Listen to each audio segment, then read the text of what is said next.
आज विट्ठलनाथ जी ने बाल गोपाल को कोई वस्त्र ही नहीं पहनाए, बिल्कुल नंगा बिठा दिया।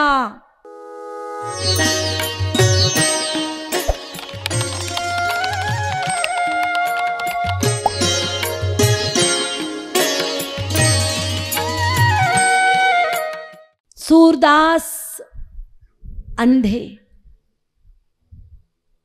विट्ठलनाथ गोस्वामी, वल्लभाचार्य जी के पुत्र विट्ठलनाथ गोस्वामी के सभा में सूरदास, कुंभनदास, ये सब महान भक्त महापुरुष भजनानंदी भजन गाया करते थे। वल्लभाचार्य जी का बाल गोपाल सेवित विग्रह उनके पुत्र विट्ठलनाथ गोस्वामी जी के पास था और भव्य मंदिर में वो सेवित विग्रह की पूजा होती थी।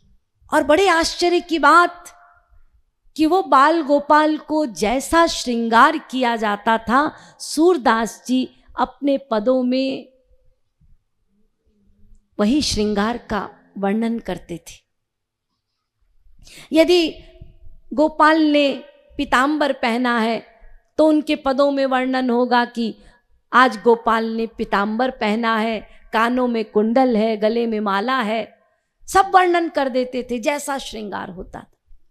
तो विट्ठलनाथ जी को डाउट हुआ, शंका हुई कि मुझे लगता है सूरदास बहाना करते हैं, इनको दिखाई पड़ता है, इसीलिए जैसा श्रृंगार मैं करता हूं ये अपने पदों में वैसा ही वर्णन करते हैं। तो एक दिन विट्ठलनाथ जी ने परीक्षा लेनी चाहिए सूरदास जी की।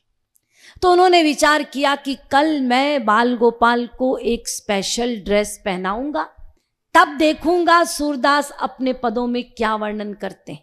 तो दूसरे दिन विट्ठलनाथ जी ने क्या किया, सारे दरबारी बैठे हैं, सबको समझा दिया कि देखो मैं एक विचित्र वस्त्र पहनाने जा रहा हूं और तुम देखकर हैरान मत होना, आवाजें मत करना, चुप बैठना, हम सब देखेंगे सूरदास क्या गाते हैं। अब वो विचित्र वस्त्र क्या है? आज विट्ठलनाथ जी ने बाल गोपाल को कोई वस्त्र ही नहीं पहनाए, बिल्कुल नंगा बिठा दिया। नंगा, मेरे बाल गोपाल नंगे बैठे हैं और गले में मोतियों की माला, पट खुला, पर्दा खुला है, सारे दरबारी हैरान, प्रभु आज नंगे बैठे हैं। तो सबने हाँ हो ये सब आवाजें की। तो विट्ठलनाथ ने कहा मैंने कहा था ना कोई आवाज नहीं करना, चुप चुप हो जाओ। और विट्ठलनाथ जी पहुंचे सूरदास जी के पास और सूरदास जी के पास जाकर कहते हैं गोसाई बताओ तो आज बाल गोपाल ने कौन से रंग के कपड़े पहने हैं? नीलांबर पहना है या पीतांबर पहना है, क्या पहना है? और सूरदास जी की तो हंसी छूट रही है, वो मुंह में कपड़ा दबा दबा के हंसते हैं। गोसाई आज की छटा का तो मैं क्या वर्णन करूं, हंसी आती है, वर्णन किया ही नहीं जा सकता।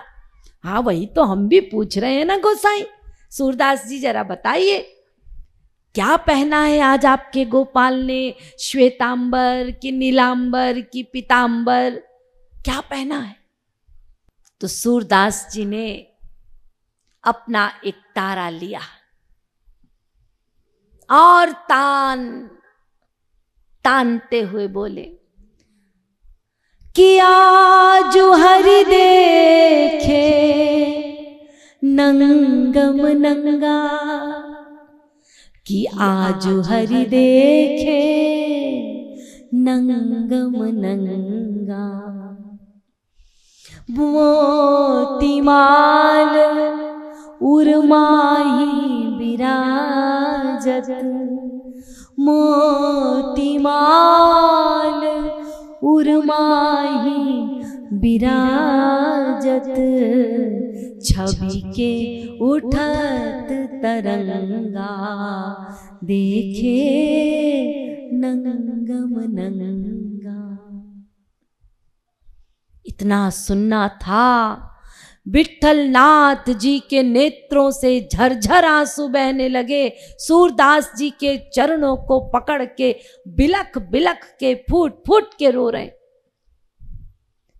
बड़ी ग्लानि हो रही है भीतर से कि मैंने ऐसे महापुरुष की परीक्षा ले ली। और रोते हुए कहते हैं, हे सूरदास जी, असली आंखों वाले तो आप हैं। मैं इन आंखों का क्या करूं? ऐसी आंखों का तो फूट जाना अच्छा, जिससे अभी तक श्याम सुंदर के दर्शन नहीं हुए और एक आप नित्य दर्शन करते। तो कृपा को पाने के लिए आंखों का होना जरूरी नहीं है। आंख होगी तो भी कृपा हो जाएगी, आंख के बदले में पत्थर लगा होगा तो भी कृपा हो जाएगी, लेकिन बिना भगवत कृपा के हरि दर्शन नहीं होंगे। तो भगवान को जानने के लिए भगवान की कृपा आवश्यक है।